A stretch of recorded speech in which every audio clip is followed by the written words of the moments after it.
কিছু আলেম, নিরীহ আলেম ওলামা এবং তৌহিদি জনতা এই মামলার মধ্যে ফাঁসানো।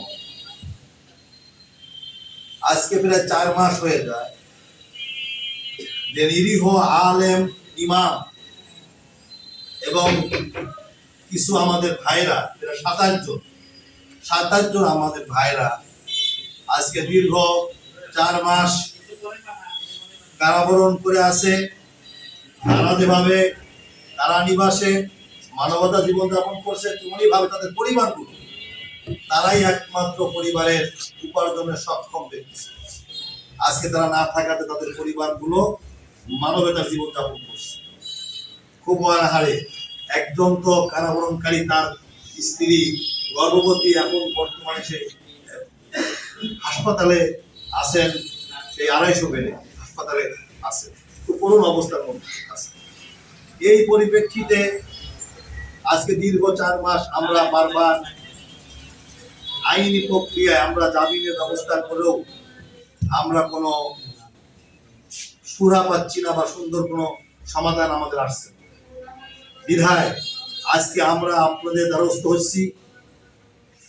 আজকে আমরা আপনাদের মাধ্যমে আপামর জনসাধারণ, প্রশাসন, সরকারকে আমরা অবগত করতে চাই যে আমাদের এই নিরীহ নির্দোষ ভাইদেরকে অনতিবিলম্বে নিঃশর্তভাবে তাদের মুক্তি দিতে হবে।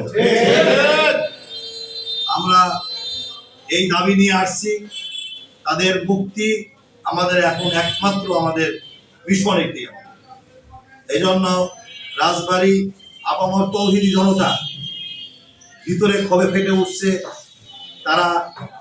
তাদের ভিতরে ক্ষোভ সৃষ্টি হচ্ছে এদের মুক্তি না দেওয়া পর্যন্ত।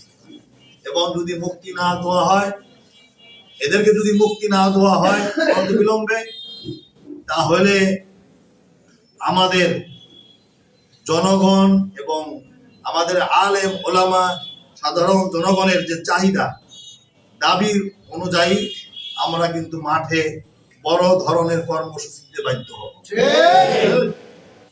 এটা আমরাও এখন নিরুপায়।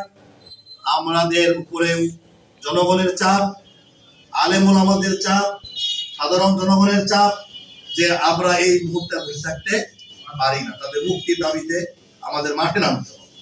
এই জন্য আপনাদের মাধ্যমেই আমরা মেসেজটা প্রশাসনকে পৌঁছে দিতে চাই যে আমরা আমাদের ভাইদেরকে, নিরীহ নির্দোষ ভাইদেরকে অনতিবিলম্বে আমরা তাদের মুক্তির দাবি জানাচ্ছি আজকে সংবাদ সম্মেলনে। সাথে সাথে আমরা আজকে একটা স্মারকলিপি দেওয়ার সিদ্ধান্ত নিয়েছি রাজবাড়ী জেলা প্রশাসক মহোদয় এবং রাজবাড়ীর পুলিশ সুপার মহোদয়ের বরাবরে।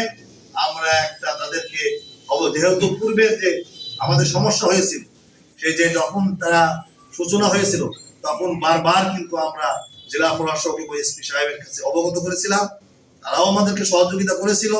কিন্তু নুরা পাগল ব্যর্থ, তারাও কিন্তু নুরা পাগল যারা আছে, যারা অনিসলামিক কার্যক্রম করেছে, তারা কিন্তু প্রশাসনের ডাকেও সেভাবে সাড়া দেয়নি এবং আমাদের দাবিকেও তারা সম্মান জানায়নি। যার কারণে আজকে তাদের কারণেই তারা যদি ওই সময় প্রশাসনের সেই অনুরোধ, প্রশাসনের সেই বারবার তাকিদটা বা আমাদের দাবির উপরে তারা শ্রদ্ধা জানান, তাহলে আজকের এই অনাকাঙ্ক্ষিত ঘটনা কখনোই ঘটত না। একমাত্র